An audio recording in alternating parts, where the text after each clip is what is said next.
Hey, what's up, everyone? Very good evening. Are you guys ready to move ahead? Today, we will be diving into what are AI agents, what is a tool, what is a function calling, and what is the difference between a chatbot, a language model, and the AI agent. Are you guys ready? Spam in the chat. Let me know how much you are enthusiastic about this. Type in ETH for your enthusiasm. Spam in the chat. I want to see every one of you in the chat spamming ETH for your enthusiasm about this session.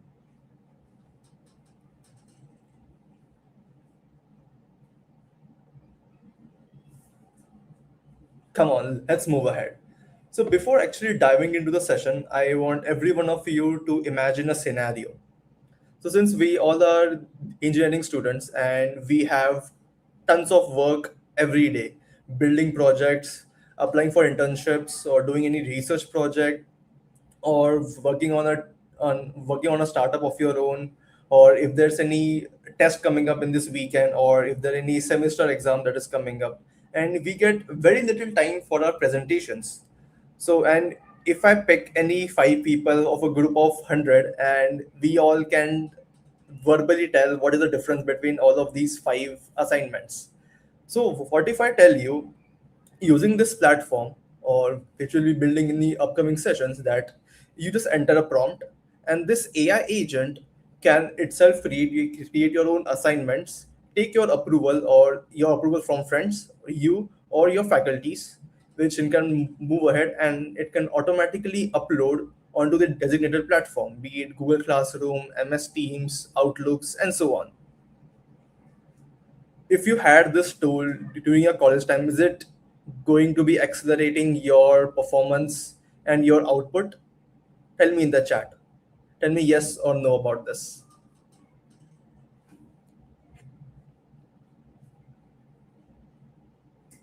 Tell me chat, tell me, spam in the chat.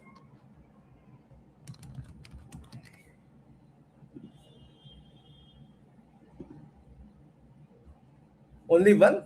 Tell me more, more, more. I need more people. I need everyone's participation over here. Awesome. Nice one. So in on the previous session we learned about what exactly is a language model and how it is an umbrella model under artificial intelligence, machine learning, deep learning, and so on.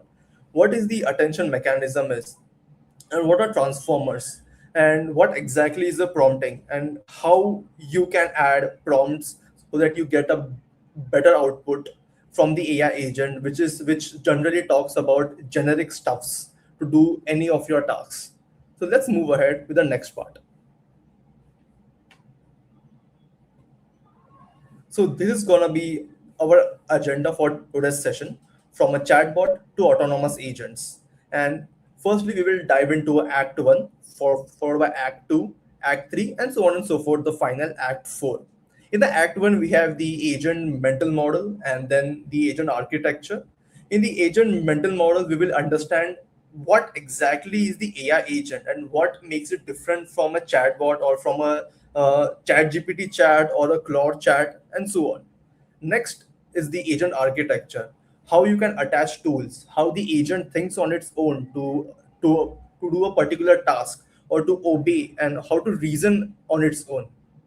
Next is the tool workflow, how this language model can use multiple tools to achieve your task. For example, a particular model taking the input from you, taking an approval from your faculties or you, and uploads your assignment onto a designated platform, and also creates the assignment and sends an email onto your .edu mail domain, and so on. Next is the build and ship. With this particular act, you will learn about multiple frameworks which we will be talking about, which will ease your development. And by just writing 40 to 50 lines of code, your agent, that is your assignment generator and the upload platform, gets ready very fast. So let's move ahead with our session. And if you have any queries, any doubts, put in the chat, tickle me up in between the session and ask me the queries. Moving ahead with the first, our Act 1, that is the agent mental model. Moving ahead,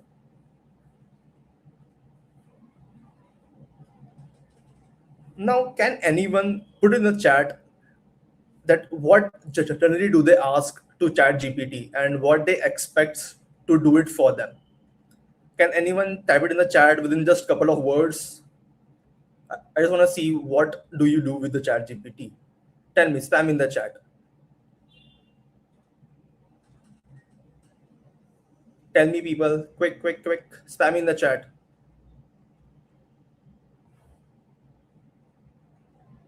Spam, people, spam it, spam it. Okay, grammar checks. Yeah, yeah, that's right. When you ask a particular coding problem, this ChatGPT will only give you a couple of steps to do it. Like, hey, I have got an error about a mismatch variable in Python, and the ChatGPT will give you a couple of steps on how we can move ahead with solving the error. It won't go inside our code, checks which line has the particular issue, or and it will also try to execute your Python program or not. This is how the chatbot works. Next is the agent. Agent, what it does is it goes to your file, goes to the particular line where the issue might have occurred. It checks the logs from the terminal, it patches it, and it reruns the program again to see if there are same errors coming up somewhere else in the patch or not. And with this, the agent does not holds your hand, but it itself takes up the initiative. Instead of chatbot just giving you what should be the couple of steps that you should only be doing those. Moving ahead, if you understood this part, spam chatbot and spam agent. If you did not understand, type in LOL, lol. Spam in the chat. Tell me. Because without this, we won't be moving ahead with the next part. Tell me. Spam in the chat. Spam if you understood the topic. Type in agent. If you did not, spam LOL, lol. Spam it, spam it. Okay, cool. Let's move ahead with this. The AI agent is a language model. So you might be thinking how this AI model or the language model which we have over here talks with our program and goes to a particular line or checks the terminal logs. Well, think of a language model of a human brain. And we all have been studied in 10th standard that our brain only understands in electrical signals. It does not know what our eyes are seeing, what muscles am I moving, what muscles activity or the actions or the outcome does the muscle did right now, or what am I hearing right now. It only understands electrical signals, which means that whatever I am seeing right now, it gets converted into the electrical signals, or whatever I am hearing right now, it is converted into electrical signals, so on and so forth with muscles as well. So we convert the communication medium between the functions or the tools with an particular language which is understandable by the language model. And it can be in a JSON format, it can be just words, it can be regular expressions, and so on. So we try to give a language model that is our brain. We try to give hands, eyes, any muscles, and so on, or any memory that is our database or not. So when we attach these particular parts to a language model, it becomes an agent. And you might have seen many sci-fi movies is that in a robot, the robot's body is always ready. You just add a brain to it. And when you switch the brain from one robot body to a different body, the robot gets efficient, more efficient than before. This is because it's the magic of your tools, that is your hands, that is your eyes, your hair, or your ears. This give much more ability for the language model to become efficient in doing a particular activity. Let's move ahead. So here are a couple of use cases or the production ready AI agents which we see every day. One is the Cloud Code, and the next is the Harvey AI, which is inspired from the Suits series. Secondly, the computer use agents and the research agents. I'll go on in in a very short about what these use cases are. We all know what Cloud Code is, and we all have been heard about the source code for the Cloud Code has been leaked, and we can clearly see that how the Claude model, that is the Sonnet, we have the Opus models and so on, how they can access to files, folders, and how they can check logs, and how they can view the logs, and how they can execute a particular command inside the shell itself. This is the use case that the Claude Code tackles upon to resolve any queries, write features, and so on. And the next is the Harvey agents. What it does, it reads your document, and you upload any research document which you don't understand, or if you don't have much more time on it, you upload the Harvey agent and you try to talk to the agent about the research drafts and so on, or if there are any searching precedents and so on, and moving ahead. The next is the research agents.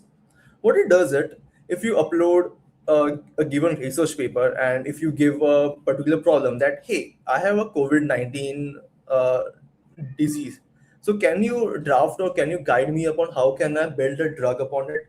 It won't exactly create a Covishield vaccine, but it can give you an approach based on all of the research that this agent will do. It will go onto the internet, grasp some research papers, understand the research papers, do more and more research, and gives the final output of a drug or any design that the model might have came up with the given problem statements.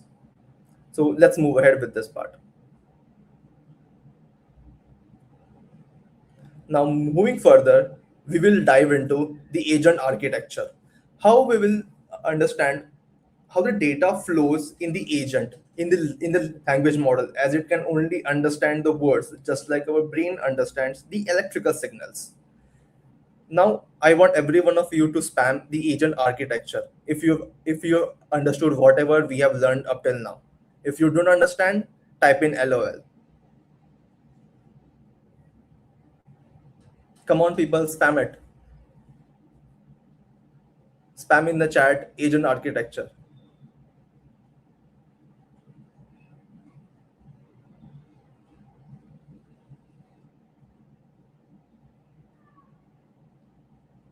Okay, couple of people didn't get it. Can you put in your queries what was the part that you did not understood? We can go through it again.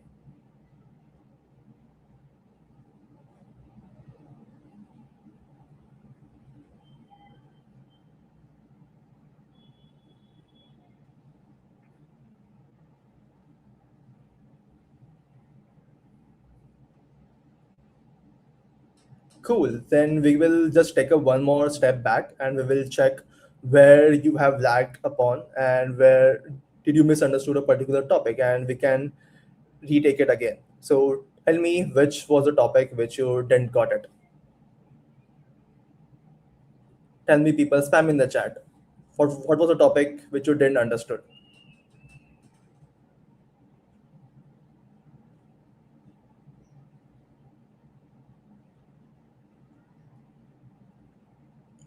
Let's take a one more step back. Let's go to a previous slide, and we can see which of the particular part which our people did not get it. Is it the use cases which you did not understood? Tell me yes or no. Then we can step. Then we can take one more step back, and then we can glide upon it.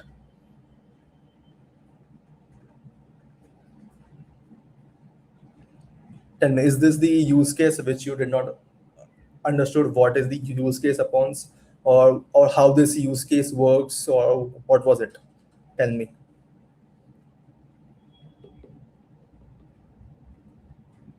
Okay, last two slides. Let's go up one more slide behind. Is this the part which you didn't understood about it? Spam yes if this is the slide which you didn't understood, and tell me no, or and tell me Which slide which you didn't understood? Okay, this is the slide which you didn't understood. Okay, couple of people are saying yes.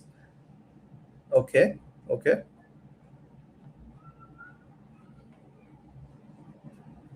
okay, cool. So let's revisit this particular slide and let's understand it in depth. So in 10th, we all have a biology subject, and our brain only understands in a particular message or a particular signal, that is the electrical signal. And whatever we see right now, whatever I'm seeing a screen right now. So the screen, the photo of the screen is converted into electrical signals so that my brain can understand.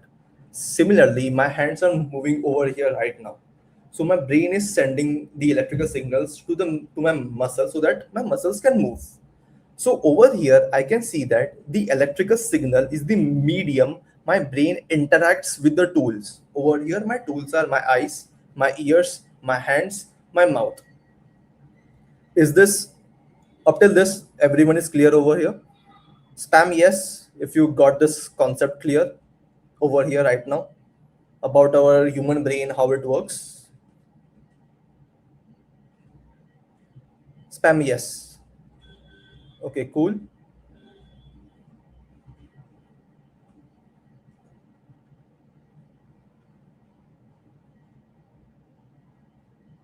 Okay, tell me more.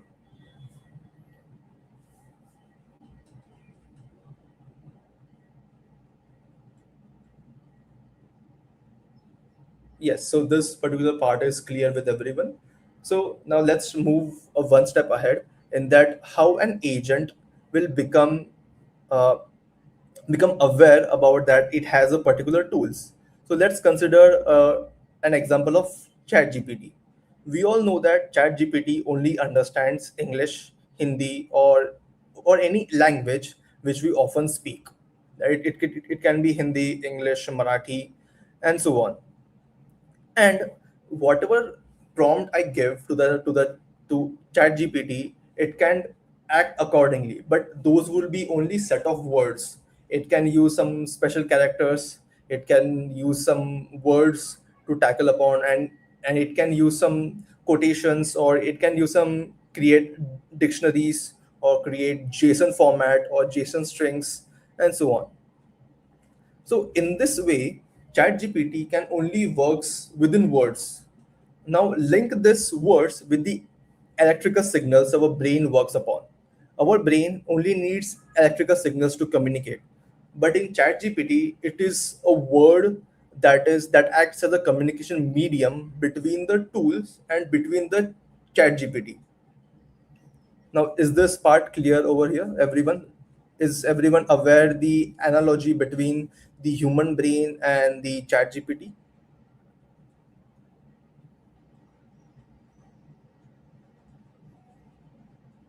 Spam in the chat, guys. Spam it. The chat is completely yours. Spam it.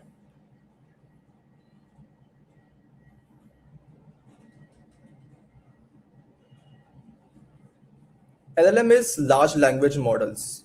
The example are ChatGPT, DeepSeek, Claude Opus, and so on and so forth.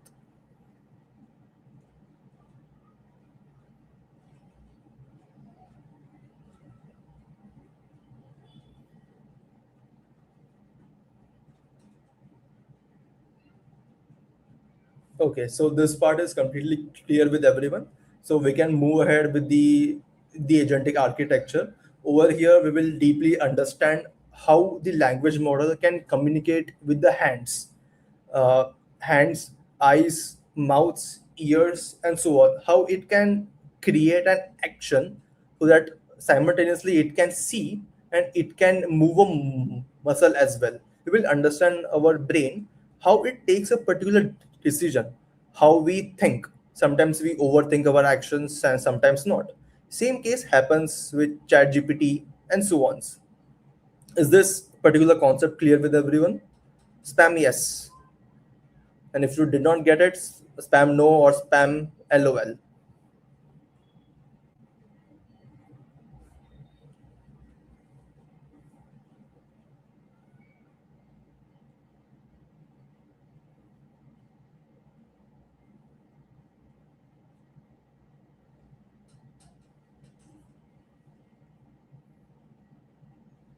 Awesome. Now let's move ahead with the agentic architecture.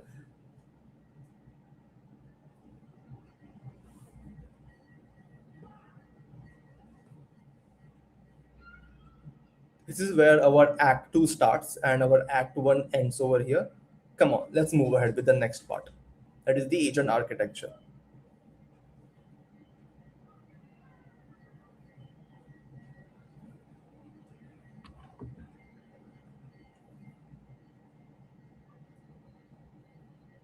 You can move ahead so that we all are ready. Spam in the chat, guys.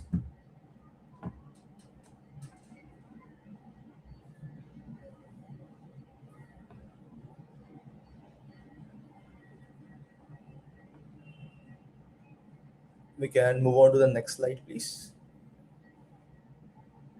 Yes. Over here, we understand what is the agent loop.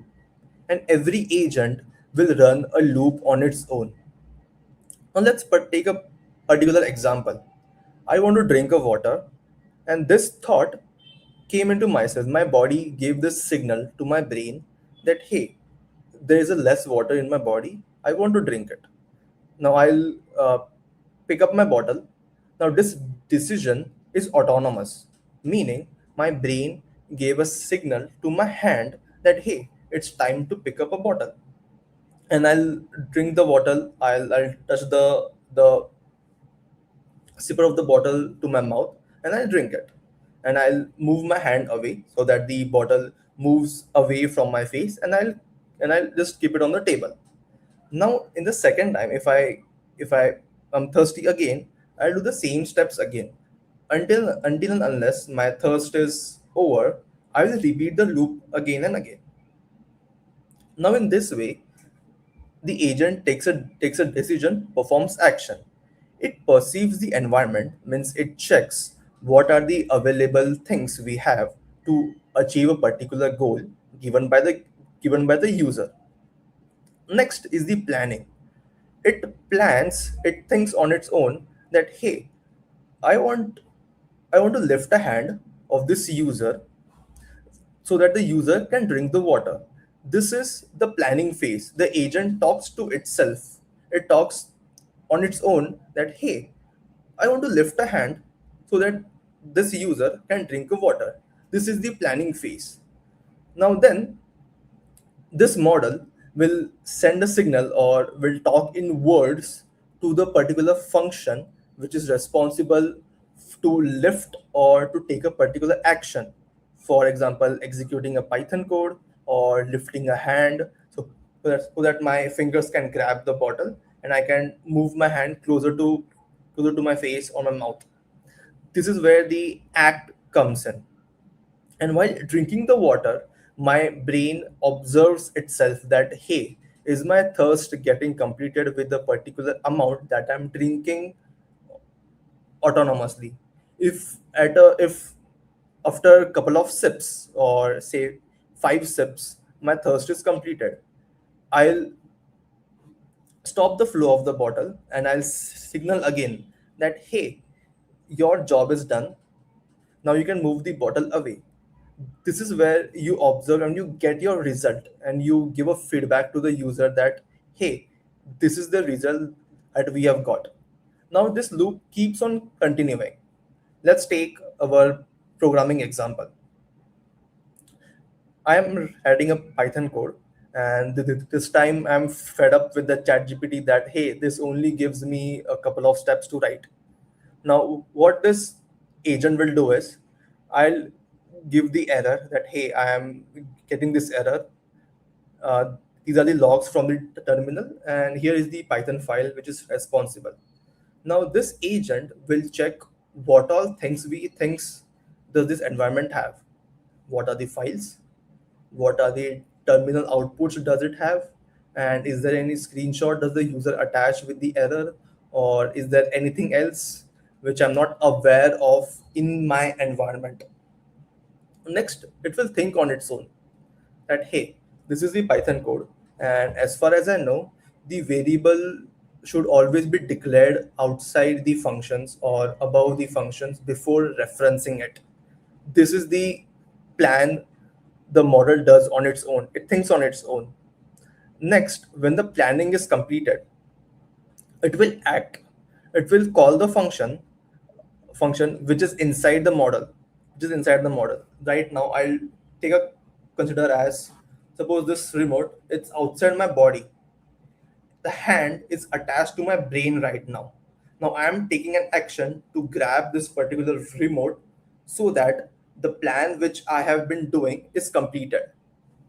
Similarly, whatever model does it, it goes to a particular file, it will read the entire Python file, and it will check what is the code written by the user.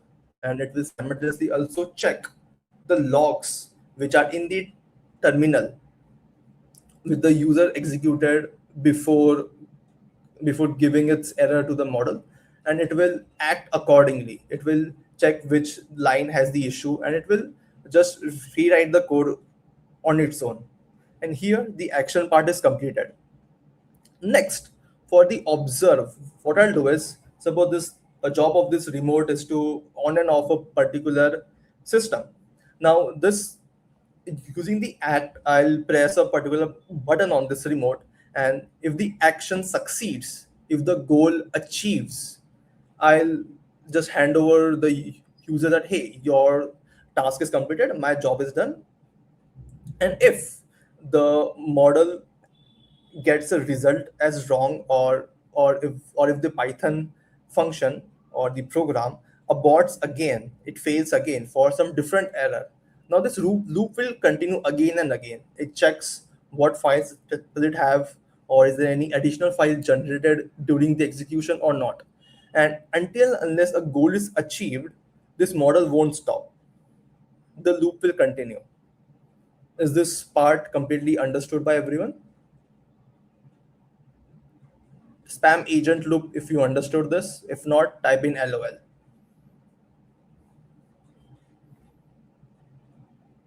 Spam in the chat, guys.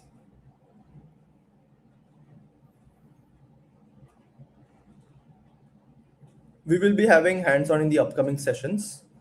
This session is only about what are the tools, architecture, and how this agent thinks and takes an actions on its tool to do a particular goal.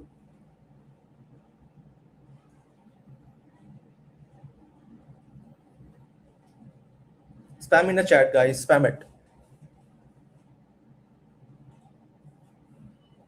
There's one person who did not understood a particular concept. So can you drop in the question which you didn't understood?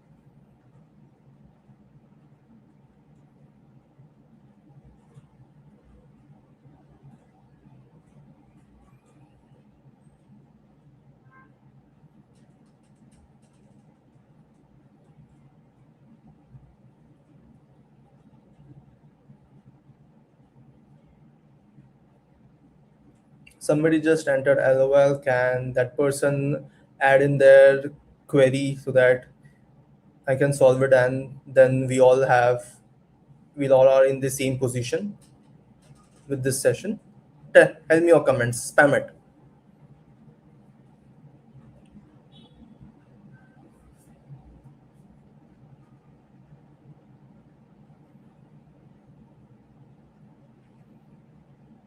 Well, if the person who did not understand this concept is not spamming their queries, then shall we move ahead, chat?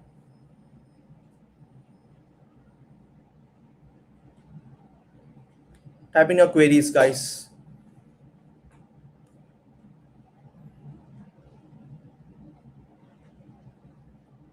Yes, we will share it when this session ends. Okay, so let's move ahead. The people are not coming up. Let's move ahead. Okay, so the next part is about the agentic memory. We have the four types of different memories. Now, when I was drinking water, when I found myself that, hey, I am thirsty, I need to grab a glass of water. Now, before planning, my agent already knows that yesterday I did the same activity. I went towards my glass of water, I held my glass of water, I moved closer the glass of water to my face, I touched the glass to my mouth, and I just twisted the glass in such a way that the water can come to my mouth, and I'll drink it. And when my thirst is complete, and if I'm not thirsty anymore, I'll twist the glass forward. I'll take my hand away from my mouth, and I'll keep the glass. Now, this is the memory I had from yesterday, which I did the same activity. Now, from the language model point of view, we have four different memories. In four different ways, we can have a memory, or the model can store this memory. Now, first one we have the in context memory. We all have been hearing on Twitter, on Instagram, that Claude Opus or Claude Sonnet have 2 million token in context memory. What does it mean by in context memory? Let's take an example. Whenever we go to ChatGPT, we enter our queries. We either tell about what how was our day, or to fix a particular grammar, or to refactor the email. So whatever decision or the chat or the reasoning does the language model did in the particular chat window right now, then and there itself, whatever the decisions were taken by the chat GPT in the particular chat window for that particular session, the memory remains in that chat only. Now, when you open the second chat window, which is a fresh new chat, into into the same chat GPT itself, and if you ask that, do you remember anything from the previous chat, it will always say no. It doesn't remember anything, because that memory or the decision was with respect to the particular chat window only. This is because the data is in context memory, not cross chat memory. Is this part understood by everybody? In context memory? Because this four types of memory are very critical when it comes to building a platform.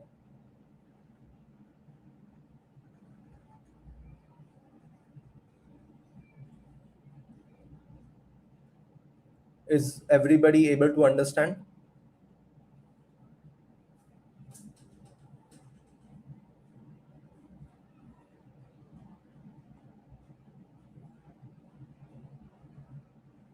Okay, cool. Then let's move on to the external memory. External memory, we generally prefer it as any databases, any SQL or no SQL databases, which we already aware of. And here, here we don't store the chats into words. We store them into vectors. This is because using vectors, we can check if a particular word in English or in Hindi, we can check if these two words, how they are related to each other, how these words are closer in their meaning, or if a particular sentence is closer, or if the meaning of the sentence is same or similar to another sentences. This calculations becomes very easy when we convert our words or sentences into vectors. This calculation is super easy when we convert this into a vectors. Is this particular concept understood by everybody? Spam yes or spam lol with your queries, whatever part you did not understood.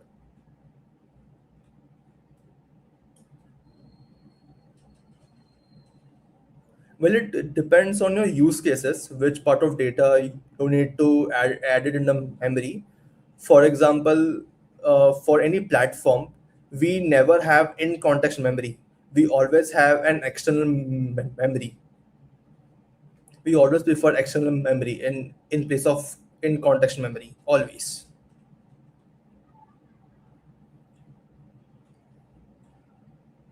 Okay, let's understand the external memory once again. So consider it as I like ice cream. This is the sentence. And the next sentence is मुझे ice cream बहुत पसंद है. Now these are two different sentences, and And if I ask a query to this, if I ask a query to the to ChatGPT that, hey, can you translate this particular sentence that is मुझे ice cream बहुत पसंद है in English, and in the database I have tremendous amount of memory, or I had been chatting with the chat gpt since couple of days, and it has a memory of I like ice cream very well. Now in this मुझे ice cream बहुत पसंद है, and मैंने उसके आगे एक query कर दिया मैंने चैट जीपीटी को ही, that when did I had my ice cream. So in one place we have a data of all the chats which I have been chatting for yesterday, that hey, I like ice cream. I had been having ice cream since a couple years. I like ice cream during my childhood and so on and so forth. And in Hindi, I just say that मुझे ice cream बहुत पसंद है. And I have added one more query. मैंने पिछले बार ice cream कब खाई थी. We have two sentences over here, and we have in English a set of many sentences. Now, how will I know that these two sentences relate to each other, that the translation exists in this corpus, in this set of sentences? So this operations becomes easy when you convert your words into vectors and store them into external memory. This new data type, that is vectors, is very important, and it helps us doing the calculations. Is this particular clear with everyone? Okay, moving on to the episodic memory. We generally don't store the episodic memory. It is the agent itself who understand what exactly it is doing. For example, if I want to drink water, now accidentally I picked up a bottle instead of picking up a glass. Now that is a mistake which I have done. Now I want to rectify, and I'll think again, hey, by mistakenly I have held a bottle, and now I want to unheld the bottle. I want to take my hand back. I need to move towards the glass. This kind of mistakes or the failures which we have in our lives, we remember them, and then we take decisions accordingly in our lives. This is called as the episodic memory. Coming up next, we have procedural memory. What it does is, when we have a particular goal in our mind, so we try to explore what are the options that which we can tackle a goal. It is somewhat related to thinking as well as creating a to-do list to achieve the particular goal. So when we create a to-do list with a particular goal, that entire to-do list becomes a procedural memory. Is this whole four types of memory understood by everyone? If yes, type in memory. If you didn't understood it, type in LOL with the query which you have, because since we would be moving a little more faster as we are close to wrapping up the session.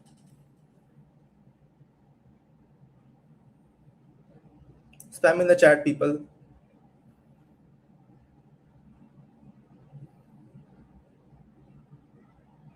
Okay, a little bit of mixing of, because this will be more clear when we go on to the next slides.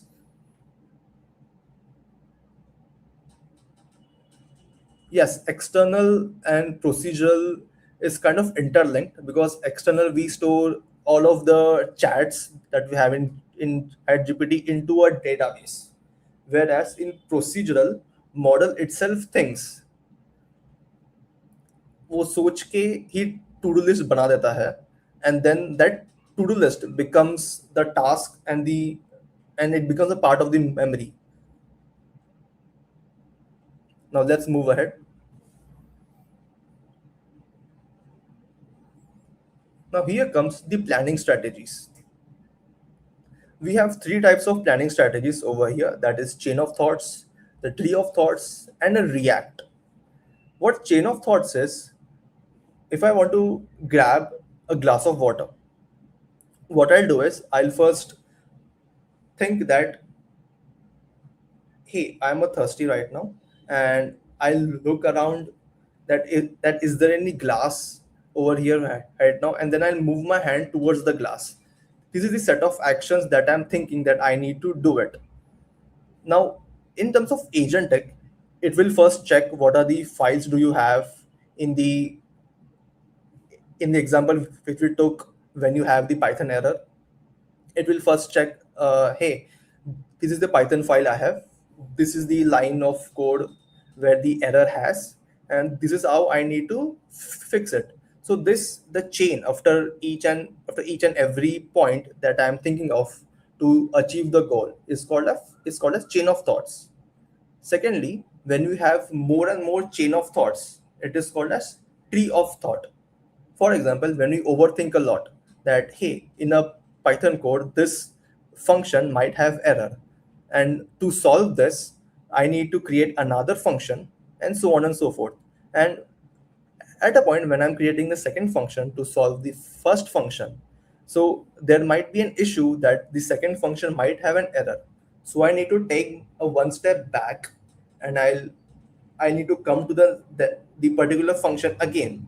And I think that, oh, I don't need to create one function, I need to create a new variable.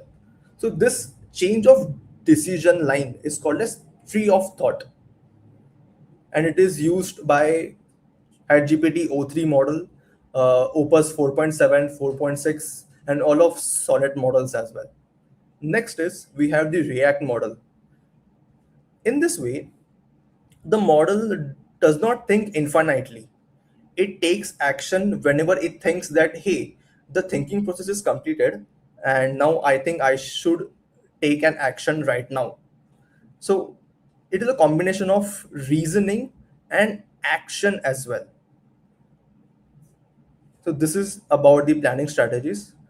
Every one of you spam React if you understood all of these strategies, and spam LOL with the queries which you have. Spam it, guys.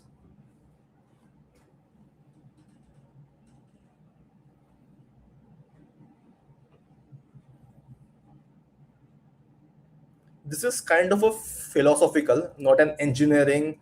It happens inside the model. It is completely philosophical. Okay, let's move ahead with the part.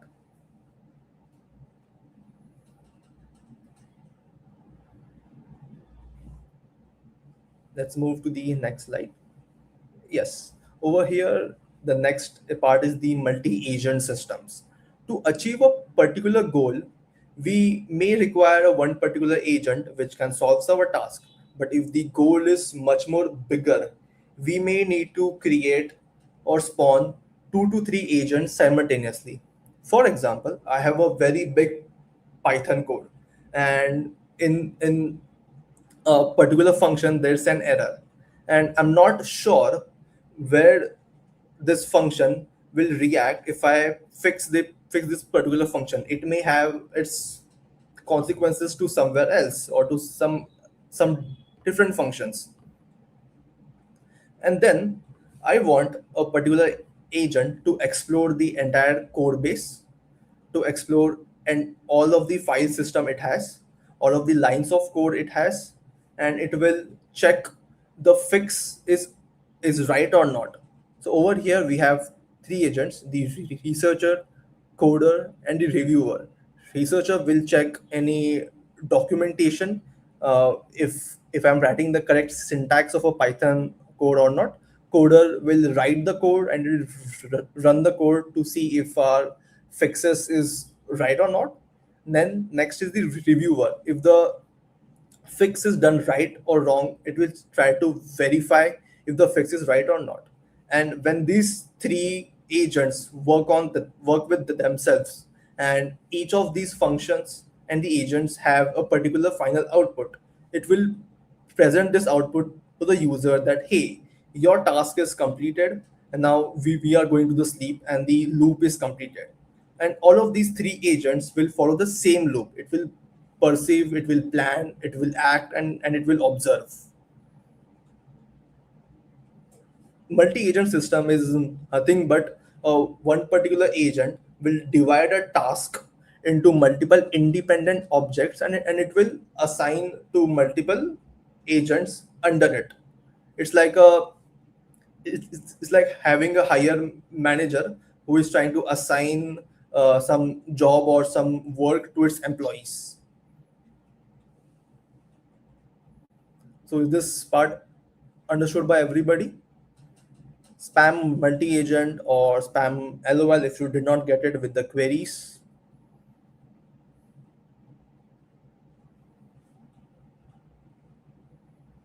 Yes, we would be sharing this PPT with you later on, but let's first focus on the flow and the understandability by everyone.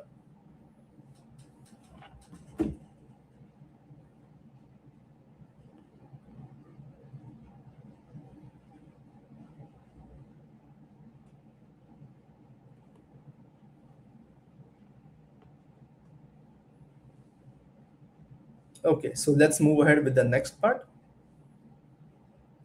The next part is our Act 3. Our Act 2 is completed over here, and next is the tools and the agentic workflows.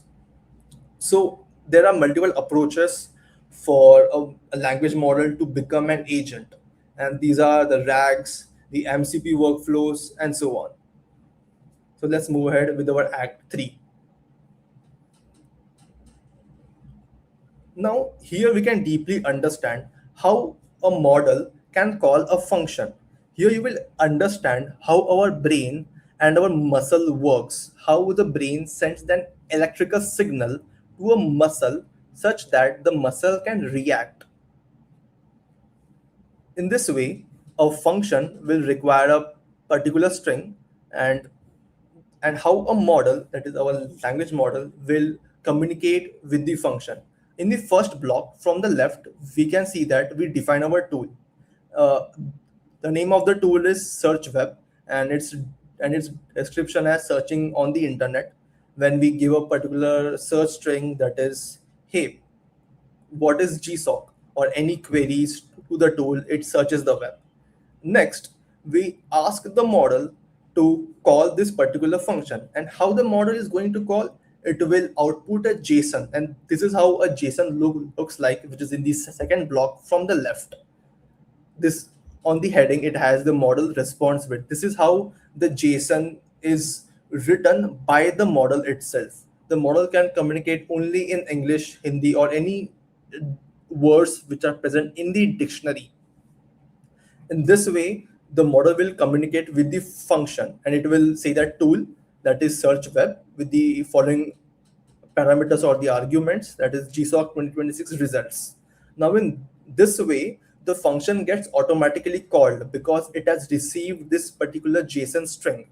Now, when this function is called, it takes the argument as GSOC 2026 results, and gives the output as a result in the result variable.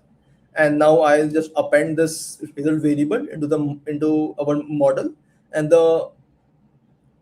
this model can show the result in a human readable format. Is this particular flow of tool calling understood by everyone?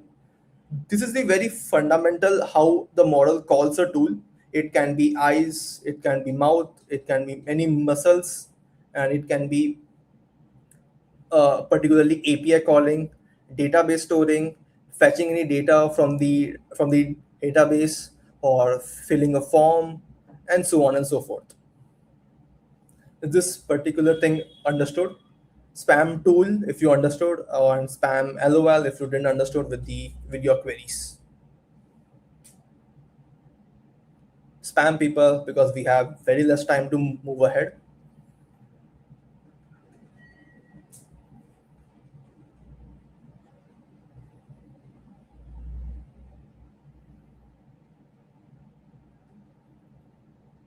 Come on, people, spam it.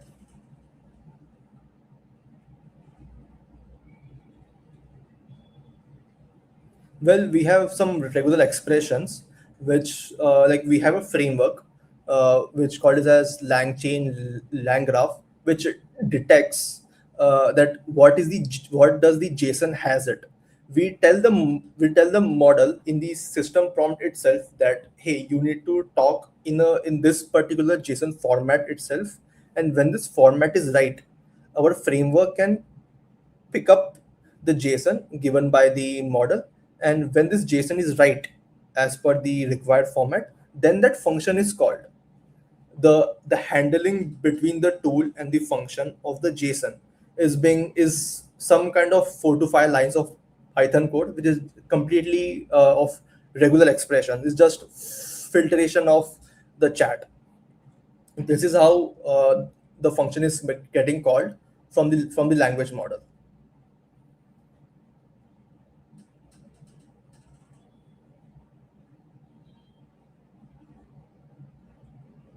Yes, right.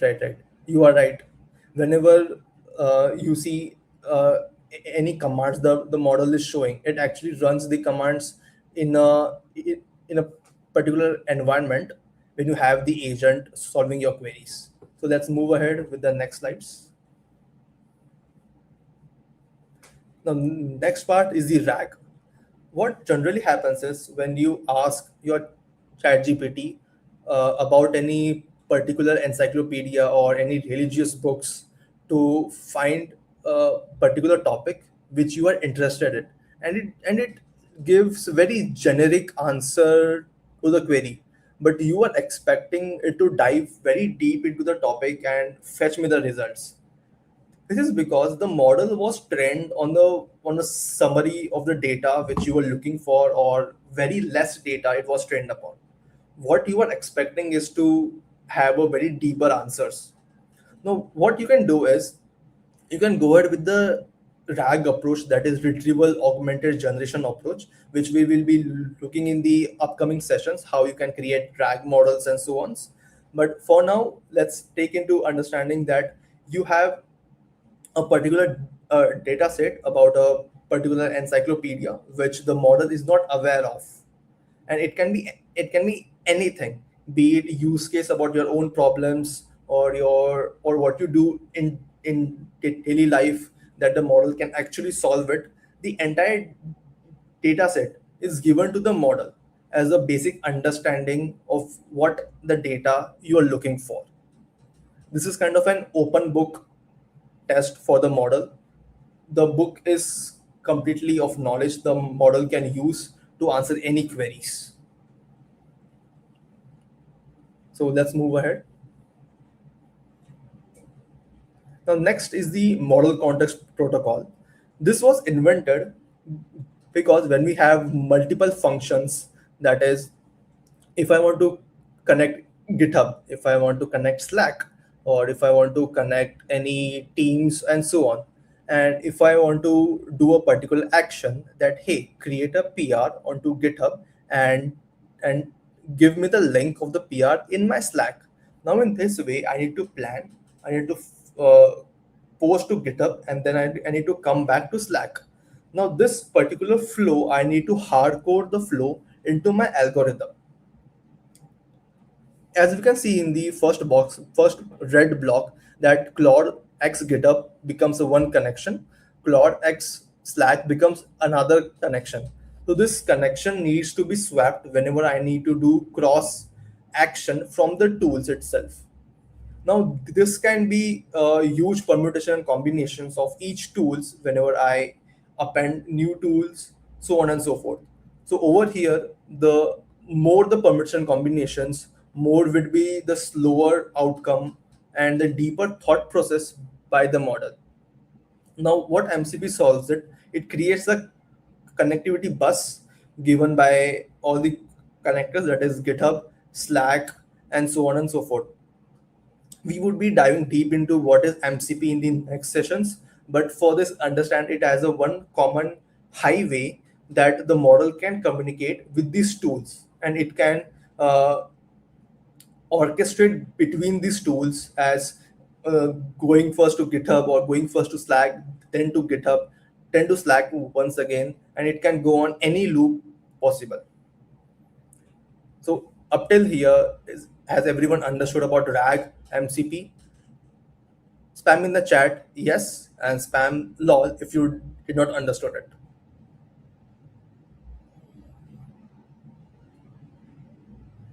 Regarding RAG, you should be having your data set prepared first, because on Google the model calls a function which can which can crawl a particular website, or crawl a particular link or any YouTube video. These are two different things. RAG is the set of data and the adding much more data to the model before it answering to the user. Yes, RAG uses a vector database to store documents in the vector form, and we have understood why vector was necessary to store the data in the database in vector form only. So let's move ahead with the next part. Now here we have various agentic flow patterns. Previously we saw that we have multi-agentic models, and over here we have various kinds of workflow patterns. And it can be, first is the prompt chaining, that we can give multiple prompts, and this model can break down into multiple steps, and it will first solve a particular step, and then itself it can move to the next step itself. And when the next step is solved, it can move on to the step 3, so on and so forth, dividing each task in a systematic manner and moving ahead. Next is the router pattern. When you have a collection of agents, not language models. I am telling agents. You have code agent, you have legal agent, and you have sales agent. And you just type in the chat that, hey, I have a Python error in my code, and in the same sentence, in the same chat textual box, I am saying in the next line that, hey, what was the FIR that have been written against me? Now these are two different sentences I am giving at the same time to the router. Now what router does, it will understand the user's query. The router is also a language model, not an agent. It is a language model. Now this language model will just send the particular data which is related to coding agent, and the router will know what type of data will be understanding by coding agent, legal agent, and so on and so forth. It will call the respective agents. Next is the evaluation optimizer. We took an example of Python project where there's a consequences when we change a particular functions, and we don't know what are the consequences. So I'm patching the error right now, and I'm verifying, rerunning the project, and if there's any error, I need to check, plan, evaluate, take the action once again, and this loops keep on continuing until my goal is optimized or goal is achieved. Next is parallelization.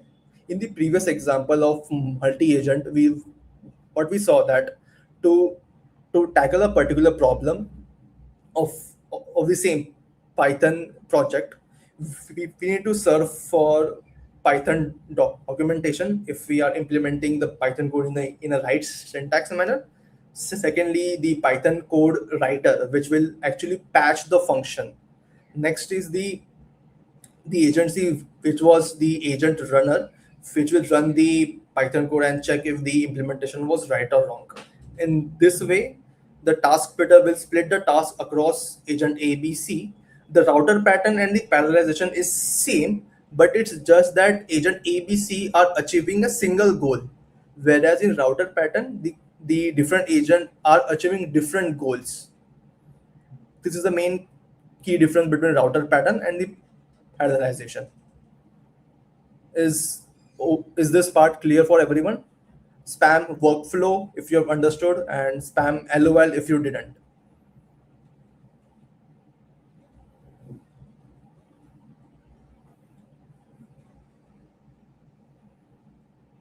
Spam it, people, spam it.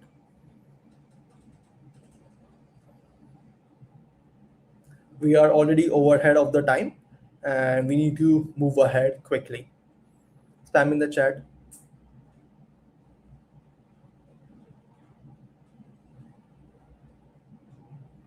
Very basic Python is required to start with the agentic AI?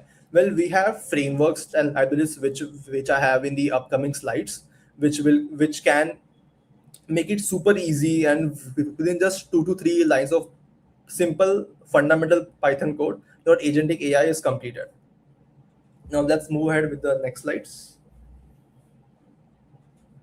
Now, this is the real life example of the cloud code.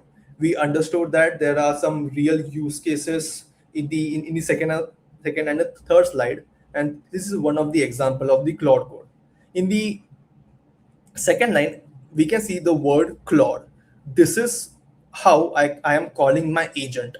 And I'm giving a particular query that refactor the auth module to use the new MCP session pattern plus open a PR. Over here, two actions I'm giving to the model that use the new MCP session pattern and open a PR when you solve this particular problem.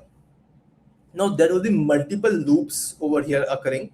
The first loop is the perceive, plan, act, observe.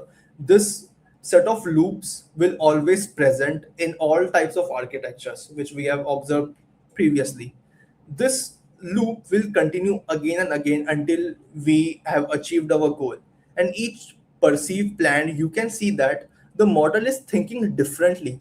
How it is thinking and how the problem statement given by the user is broken down into simple steps, and how this model is actually planning to implement the auth module and opening a PR.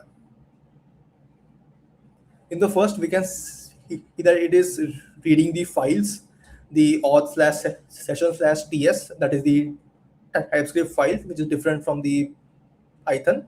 And next, it is planning that, hey, I need to update the session init and swap the MCP pattern and then run the tests to check if this implementation is right or wrong.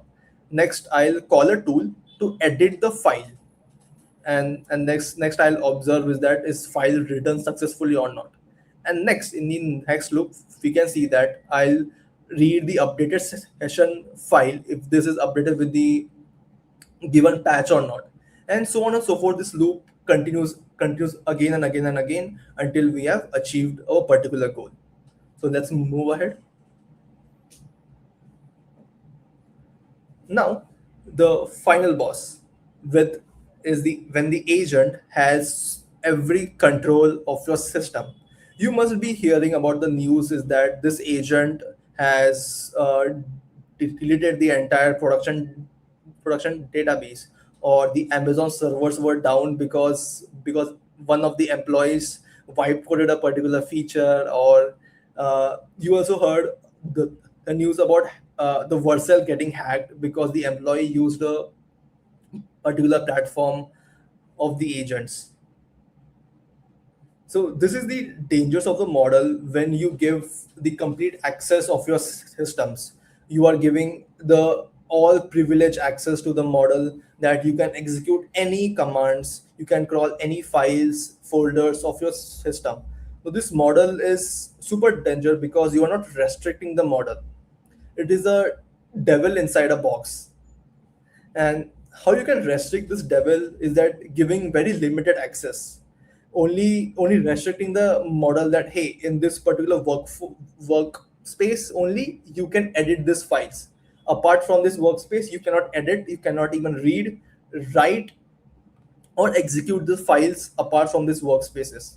And giving very least privileges, that you can only read and write for this user on this particular PC in this workspace only particular iterations, like 4 to 5 iterations, not much.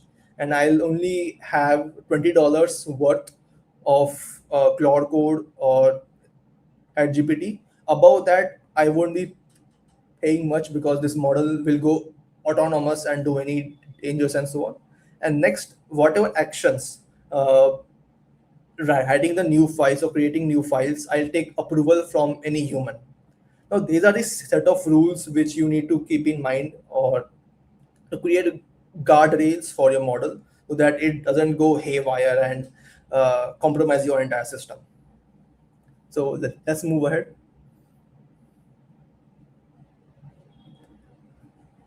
Now, this is the final act 4. Before that, you have understood what are memories, what was the agentic loop, how the model thinks, what are the four different thinking patterns, and what are the four different architectural patterns. But now, the question here is, how can I code this in Python? Which language, which frameworks I need to use apart from Python, fundamental language over here to build this agent? So this in Act 4, we will go through it. Let's move ahead. Now we have over here a couple of libraries, frameworks, and the first one is the raw API, which you are just creating functions, which we have understood in the previous slides, how a function is getting called from the JSON itself, and we would be giving some custom system prompts so as to write the JSON in particular format only, so that the function is called. This is called as a raw API. And secondly is the LangChain. Next is LangGraph, Crew AI, Claude Code, so on and so forth.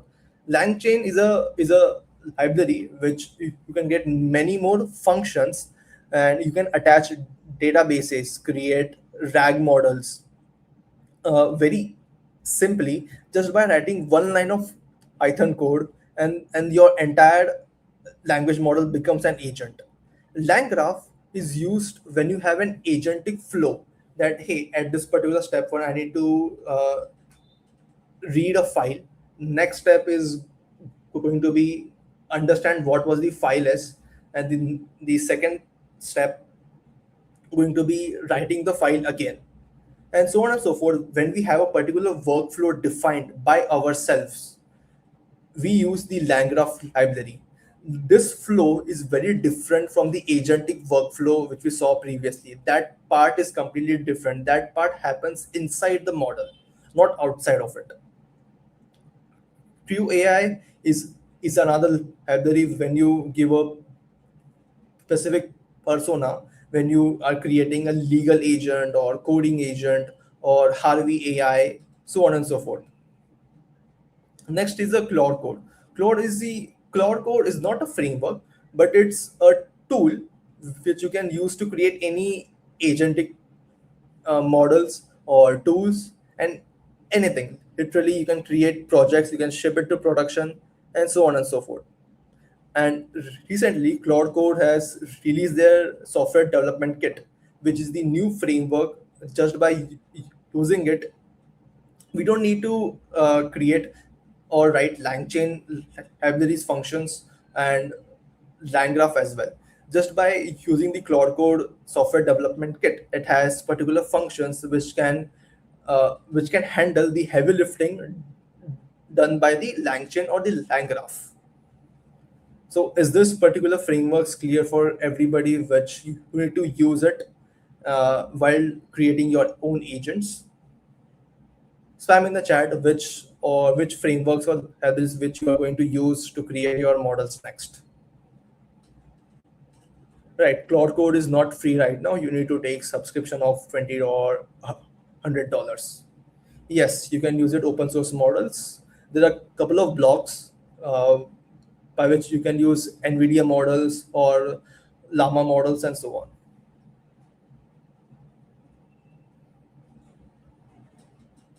So yeah, so let's move ahead with the next part. So here is the complete agentic stack which you require to build a particular agent. Now you must be wondering, hey, what should be the steps I need to take to create an AI agent? Firstly, you need to define a goal what this agent is going to do, and what are the set of actions that are need to be taken. For example, we have a refactor auth, add test, open PR, notify team on the Slack. This is the goal that I need for the agent to tackle. Next is the agent framework, which we saw previously. We have LangGraph, LangChain, Crew AI, Cloud Code SDK, and so on. We need to choose any one framework because all of the activities or the functions which a particular library has is done by the other libraries as well. Next is the language model. If we need to take any particular model, be it ChatGPT or Llama or Claude Sonnet, and so on and so forth. Over here, we need a brain. Brain can be anything. Next is the memory. You can choose any of the four memories which we saw earlier, be it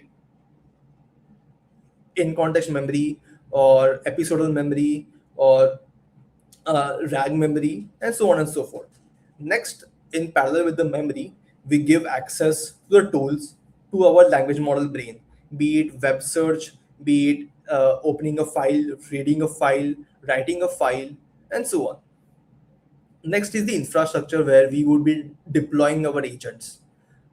Whenever the agent executes a shell command in a particular terminal, we execute them in a sandbox and only outcomes are being shared by our system. This is because in a sandbox environment, we can do anything.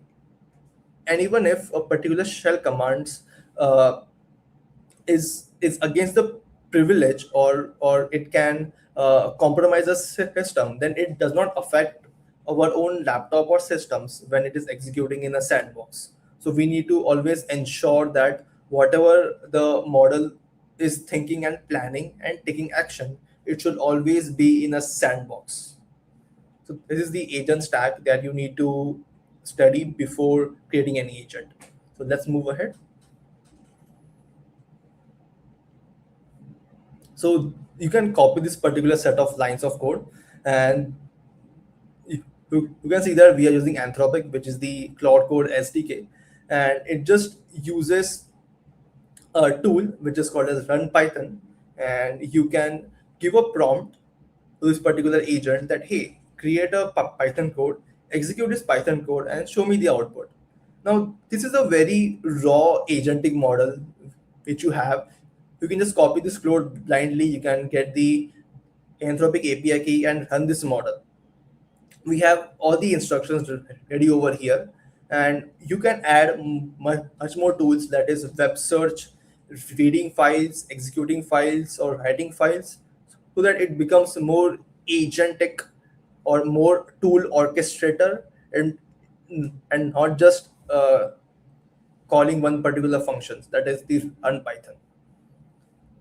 So let's move ahead. So tell me, what are we going to be building this weekend? So here are a couple of ideas which you can build on your own. That is research agent, bug fixes agent, or multi-agent content pipeline, or the email triage agent.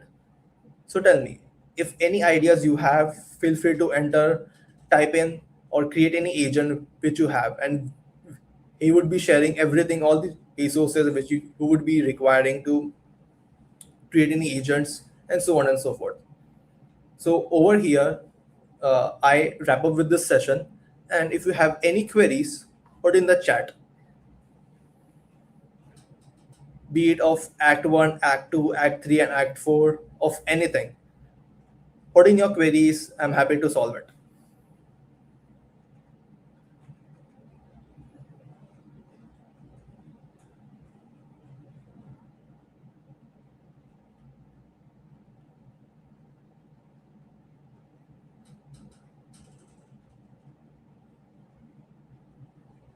Spam it, guys. Spam it your queries if you have any. Nice. You are preparing the bug fix agent. Nice one.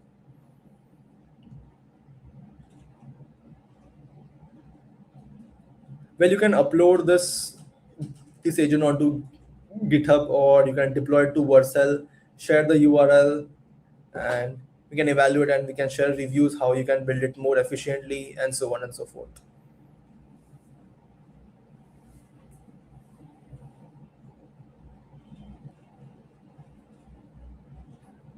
And yes, we have been hearing news about that the Claude is conscious, is given by the Andre Karpati, and sometimes it refers to the chats of different users and it gives output to a different user, and the user is not aware of if if they have given this particular prompt or not.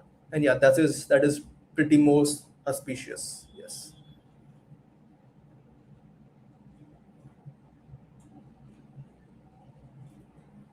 We need pipelines if we want to tackle a particular action. So, for example, if I have a particular data set in vectors and if I enter a particular query, and the query should fetch the results from the database itself. So the first action should be fetching the relevant data from the database. This is the one action, and then next action would be sharing the fetched data with the language model itself. Well, this pipeline is required to tackle a particular goal which we require.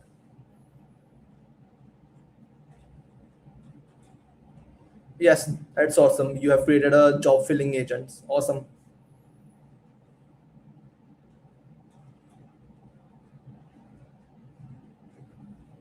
If you have any more queries, type in. If you have no queries, then we would be wrapping up with our session. So we will wait a couple of minutes more. If you don't have your queries, we can wrap up your session.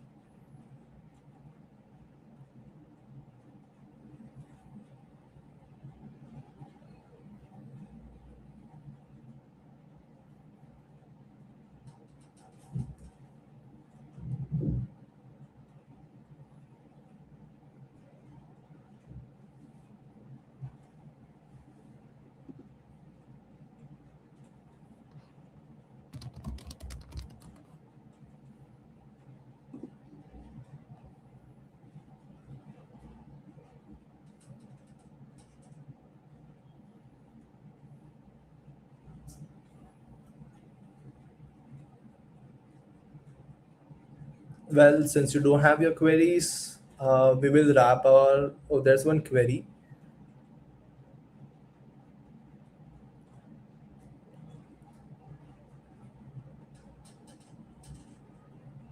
Yes, for creating agent, I suppose you're not creating AI, you are creating an agent. Uh, yeah, we use folder structure. Yeah, we use Python, and we would be requiring an optimistic file and folder structure to do it, to have a very good developer experience. And for that, yes,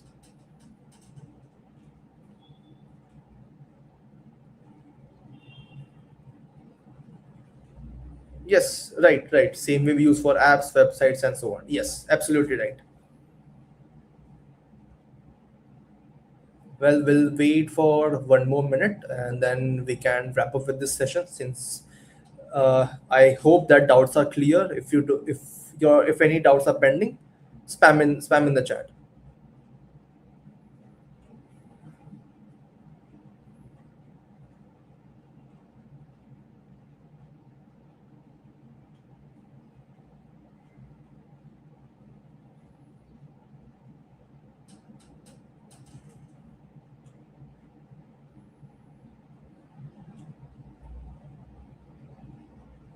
Okay, everyone, since there are no queries, then we would be wrapping up with our session.